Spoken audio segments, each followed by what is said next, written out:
What is up, everyone? Dan the Card Man back again. Very glad to have you here. Hope you all are doing very, very well. Now, in today's video, we're going to talk through the power of influencers and content creators alike, the power that their words have on their viewers, whether they are aware of this or not. This is a pretty important thing to talk about, and it's something that I've spoken about quite a lot on the channel over the last 6 to 12 months as I try and, educate as many people as possible to help them understand that, when people are saying things on camera, they may not be trying to pump or dump, as an example, or they may not be aware that the impacts of their words have on you as a viewer.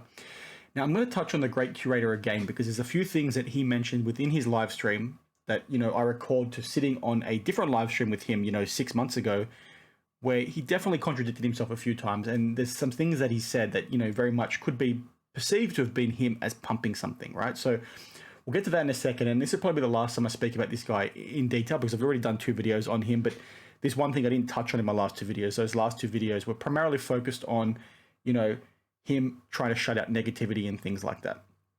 I'll also touch on RothCards very quickly today, as well as Cardporn, off the back of some things that each of these guys have done in recent weeks with maybe not being super aware of the impacts that their words are having. So we'll start with the great Curator. Now, this guy has been accused of pumping and dumping for quite a long time, right? He seems to be a hype merchant, and from his perspective, he's just saying, I just collect what I love. What do you mean? Like, I can't talk about what I love. You guys are just hating on me. And in my last 2 videos, I speak about why that mindset from him is very disappointing to see, and also the fact that, he blocks people as soon as you have an opposing view to him. So please check out both these videos if you haven't seen them already. But what I want to talk to today is this video clip. Pop culture cards, guys. Pop culture cards.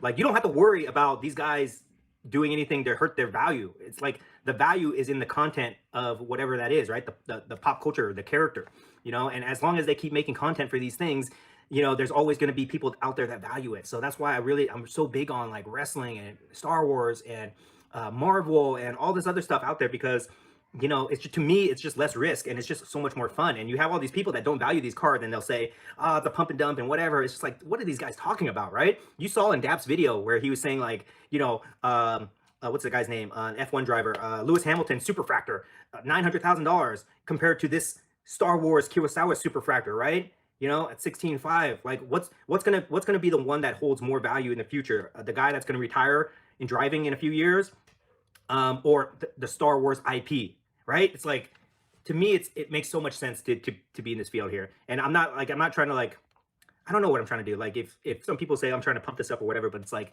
I'm just like trying to share my enthusiasm and my excitement with you guys and show you how fun these categories is, so that you guys can, be part of this community.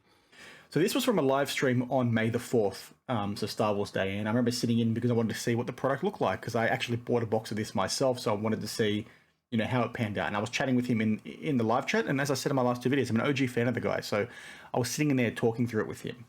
But as you can see, some of the things he says, could be perceived as people, rightfully so, saying he's a pumper, right? Because he says in that video very clearly, pop culture cards are better because players don't get injured, players don't retire, players can't do anything to hurt their value, they're from huge IPs, what do you think is going to be valuable long term? So he uses all those words. It implies that the PMG market, as an example, the WWE market, the Star Wars market, is going to be strong for those reasons. So when he says I'm not pumped, and then he says things like that, that's a bit hard to argue against, in my opinion. And yeah, that could just be him talking on the fly, but when that's happened multiple times throughout multiple videos, I think it's a fair assessment to make. So it'd be really good, or actually it's been really good to see him in his live actually say, you know what, I did pump. All right, I am a pumper. I pump what you love. Like, he talks about that stuff. It's good, lean into it. But then you can't complain when people call you a pumper when you say things like that.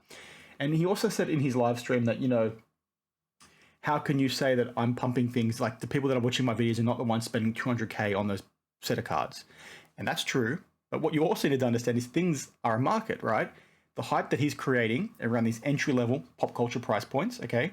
Like he just explained in that video, it's a safer bet. It's less risky. It's risk-free. These players are not going to retire. These IPs are huge. They're always going to be valuable. So he's saying all those things. So that makes people then go ahead and buy the cheaper stuff, right? So they buy, the bronze PMGs. They buy the base PMGs. They buy the affordable PMGs. All these things, push up. The market as a whole gets higher, which means that the people who can then afford the high-end cards all of a sudden have to pay more because the hype is there across the platform, right? So, I found that argument pretty poor on his part, but not surprising, because if you do watch that live stream, it's very much targeted towards suiting his own agenda. He was very clearly reading off notes the whole time, and that's fine. I'm not hating on the guy for that or anything like that. But it's like when you want to try and control the narrative, okay, you need to be open to this sort of discussion, because like I just pointed out, between that clip and some of the things, you know, he said and the other potential impacts on the market that he didn't really touch on in his live stream, you know, there's enough, I wouldn't say evidence there, but there's enough perception there for people to say, you know what, you've said those things before, I don't trust you, or I can take that from your pumping based on what you've just said, so I'm going to take that as you pumping. You get what I'm trying to say. So like I said, it's probably the last time I speak about this guy for quite some time, unless obviously something incredibly dubious happens, because I don't want to be perceived as someone that is purely trying to jump on his bandwagon. The reason why I've spoken about him so much, and again today, is because this kind of stuff, you know, is hot at the moment within the hobby. I'm not looking for like big views or subscriptions or anything like that. Like, that stuff is nice. But while this topic is hot, I want to try and educate as many people as possible, so that no people, or sorry, that's not a way to say it, so that less people get, you know, screwed over by this kind of stuff, right? I want to try and educate as many people as possible. You know, in his live stream, he said, you know, I'm just a hater, all my videos are negative. Go check out my videos. I'm a very balanced person. I have a sole purpose of trying to educate as many people as possible and try and prevent them from getting scammed. So yeah, please take that with a grain of salt when he says things like that about me. Now, I also want to quickly touch on RothCards, because he's somebody else as an influencer that has said some things in the past, but maybe doesn't truly understand that the words have on the viewers that are watching him. And it's a little bit more concerning, because a lot of his viewers are probably a lot younger, and you can gather that by the kids that go up to him at shows and things like that. And judging by the comment section, they look like they're quite a young demographic. Now, I don't have anything to show you on screen right now, but a couple of weeks ago, he did a few posts or few stories on Instagram, whatever they're called, where he mentioned a few things. He mentioned how when he first came in, you know, he was on the low risk side of things. He didn't want to take many risks, so he just went for the cheap stuff and all this sort of stuff. And he did a story basically saying to people, you know what, stuff that mentality, go out there and take as many risks as possible. The bigger risks you take, the bigger reward you can get. And that kind of mindset is okay, but that scares me a little bit as well, when you're going to have young individuals watching this sort of stuff, then going ahead and spending money that they can't afford to lose, trying to chase and do what RothCards did, and then it's going to fail. And I know some people have said in the comments as well, like, that's not his fault. It's up to his viewers to spend their money how they want. He's not their parent. He's not their mum. He's not their dad. But as I've said in the past, as a person making this kind of content, you need to have a little bit more of a, you know, obligation to look after your viewers, especially when they're so young. And I'm not hating on RothCards at all, because, you know, I really enjoy his content, and he's a really good one to watch. Now, I'm not sure if he's ever done anything negative in the past, but I like watching him because he's sort of somebody that, you know, has found their feet along the way. If you go back and watch his early stuff, he made a lot of mistakes, and he's always been, you know, quick to acknowledge those and try and educate as many people as possible. It's just in instances like this where he says a few things that might then, you know, impact on some kids making decisions that they're probably going to regret down the line. And yes, that's how you learn.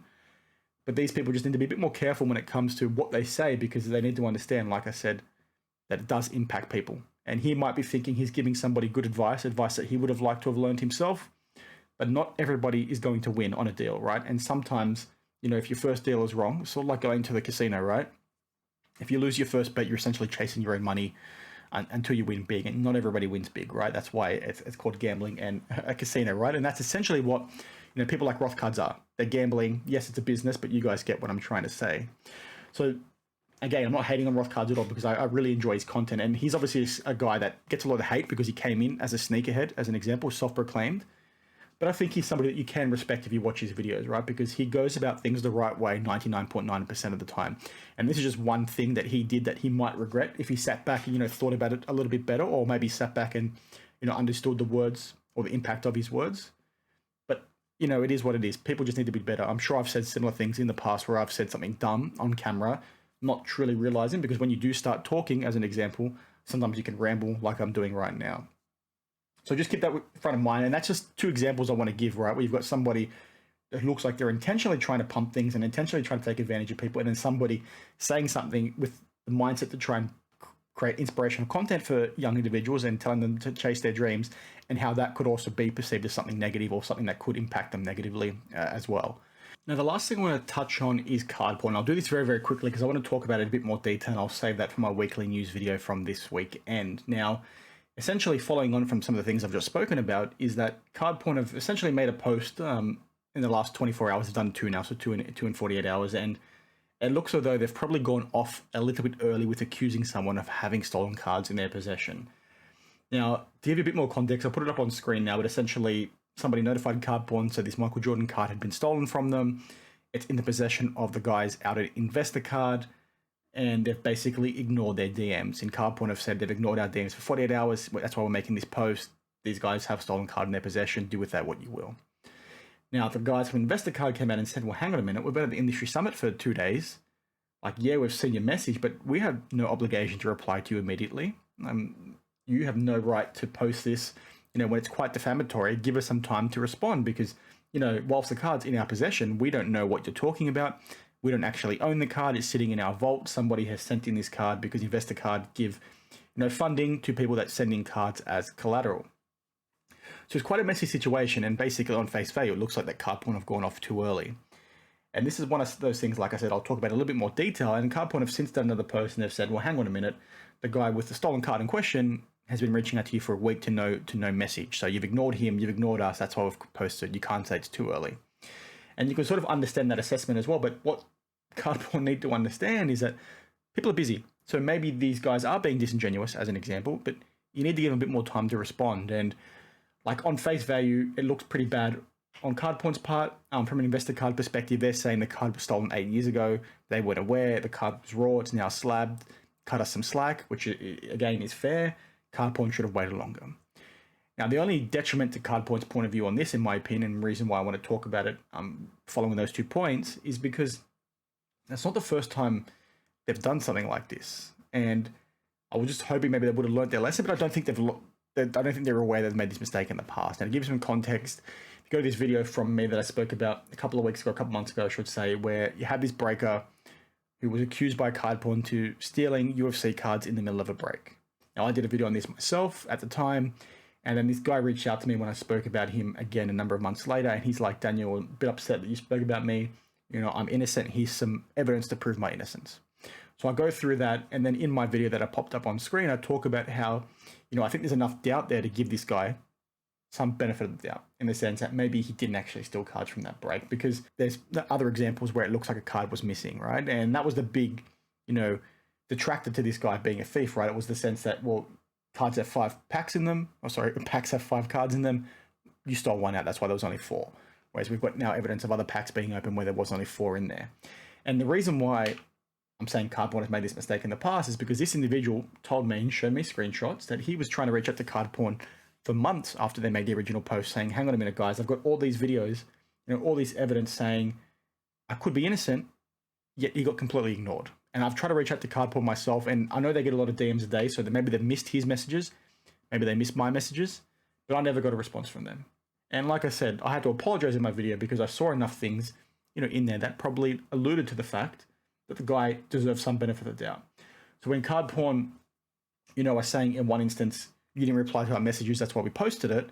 And then the same instance, they've not replied to somebody else's messages and kept, content posted and looking like they've gone off early. And this looks like twice now they've done that. And I'm not saying that's what they've done, but that's how it could be perceived, right? And it's, again, goes back to the impact your words have as an influencer, as a person that creates content.